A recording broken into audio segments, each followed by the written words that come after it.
ఈ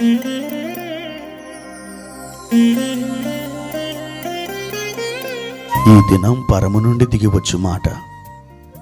ఇది నీ జీవితానికి వెలుగుల బాట. నీ ఒడిలో ఉంచబడిన దీవెనల మూట, అద్భుతాల ఆనంద ఊట. ఆగస్టు 15 సంవత్సరమంతా మీరు బైబిల్ చదివి ముగించడానికి ఈరోజు మీరు చదవలసిన లేఖన భాగము ఉదయం 91, 92 మరియు 93 కీర్తనలు, సాయంత్రం రోమాపత్రిక 15వ అధ్యాయము 1 నుండి 13 వచనాల వరకు. ప్రియమైన దేవుని బిడ్డలారా, ఈ ఉదయకాల సమయంలో ప్రభు కృప మీకు తోడైనగాక. ఆయన మిమ్మల్ని ప్రేమించుచున్నాడు. ఆయన మీ బంధకాల నుండి మిమ్మల్ని విడిపించడానికి ఇష్టపడుచున్నాడు.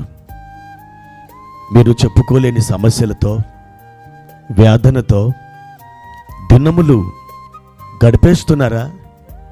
నా ప్రియ దేవుని బిడ్డలారా, మిమ్మల్ని అర్థం చేసుకునే ప్రభు మీ హృదయంలో ఉన్న ఆ దుఃఖాన్ని, ఆ వేదనని ఆయన కన్నులార చూస్తున్నాడు. మీ అంతరంగంలో ఏ విధమైన బాధ ఉందో మీ పక్కన వారు చూడకపోవచ్చు, కానీ దేవుడు చూస్తున్నాడు.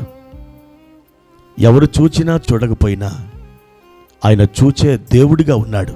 అరణ్యములో హాగరు చూచుచున్న దేవుడవు అని దేవునికి ఒక నామకరణం చేసింది. ఆమె పరిస్థితిని ఆ అరణ్యంలో ఎవ్వరు కూడా చూడలేకపోయారు, కానీ ప్రభు చూశారు. ఆమె అంగలార్పుని సంతోషంగా ఆయన మార్చివేశాడు. ఆమె దుఃఖాన్ని, ఆమె వేదనని ఇట్టే ఆయన తొలగించాడు. ప్రియ సహోదరుడా, నా ప్రియ సహోదరి, ఈ ఉదయకాలం హాగరును చూచిన దేవుడు నిన్ను కూడా చూస్తున్నాడు. పరిశుద్ధ గ్రంథంలో యెషయా 60వ అధ్యాయము 1వ వచనములో ఈ రీతిగా వ్రాయబడి ఉన్నది. నీకు వెలుగు వచ్చి ఉన్నది, లెమ్ము, తేజరిల్లుము, యెహోవా మహిమ నీ మీద ఉదయించెను. ప్రియమైన దేవుని బిడ్డలారా, ఈ గొప్ప వాగ్దానం ద్వారా ఈ ఉదయకాలం ప్రభు మీతో మాట్లాడుతున్నారు. నా ప్రియ బిడ్డ, ఇంతవరకు నీ జీవితం చీకటి శ్రమలకు గురైపోయినటువంటి ఈ పరిస్థితుల్లో నేను నీతో చెప్పుచున్నాను, నీకు వెలుగు వచ్చి ఉన్నది, లెమ్ము, తేజరిల్లుమని మాట్లాడుతున్నాడు. నా ప్రియ దేవుని బిడ్డ, ఆయన దాస్యపు ఆత్మ నుండి, దాస్యపు శృంఖలాల నుండి నిన్ను విమోచించబోతున్నాడు. నిన్ను ఆయన ధైర్యపరచబోతున్నాడు. అవును, ఆయన సత్యమై ఉన్నాడు. ఆ సత్యమైన దేవుడు నిన్ను స్వతంత్రురాలిగా, స్వతంత్రునిగా ఆయన చేయబోతున్నాడు. దుఃఖమా, బాధ, రోగమా, వేదన, చింత ఏమిటి నీ జీవితంలో? ఎలాంటి పరిస్థితులు నిన్ను భయభ్రాంతులకు గురిచేస్తున్నాయి? నా ప్రభు చెప్తున్నారు, నేను నీకు తోడై ఉన్నాను. నా బిడ్డ, నువ్వు లెమ్ము, నువ్వు తేజరిల్లు. ఈ దినం నుండి ఒక వెలుగులోనికి నిన్ను నడిపించబోతున్నాను. ధైర్యం వహించి నిబ్బరం కలిగుండు. నీ ముందు సైన్యాధిపతి వలె నీ సాగి వెళుతున్నాను. నీకు భయమేమీ లేదు.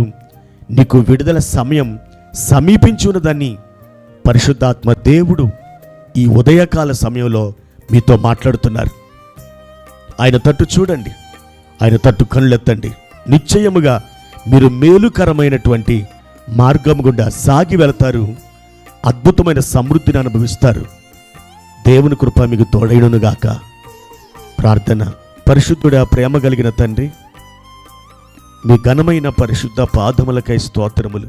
ఈ ఉదయకాల సమయంలో మా ప్రభువా, మాకు విడుదలను, విమోచనముని ఇవ్వడానికి మీరు ఇష్టపడుతున్నారు. ఏ దాస్యపు ఆత్మ మా ప్రియులను ఏలుబడి చేస్తుందో అట్టి విధమైన ఆత్మ నుండి మా ప్రియులకు విమోచనము దయచేయండి. మీకు విమోచకుడని పేరు మా తండ్రి, ఈ దినమున వారు దుఃఖములో నుండి ఆనందములోకి, ఇరుకులో నుండి విశాలతలోకి, సమస్యలలో నుండి ఆశీర్వాదకరమైన మహిమలోనికి, అనారోగ్యములో నుండి ఆరోగ్యములోనికి మీరు నడిపించండి. వారికి వెలుగు వచ్చి ఉన్నదని చెప్పిన మీ వాగ్దానాన్ని బట్టి మీ వందనాలు. మా ప్రియులను మరొకసారి కనికరించుమని యేసు నామములో ఈ ప్రార్థన అడుగుచున్నాను తండ్రి. ఆమెన్.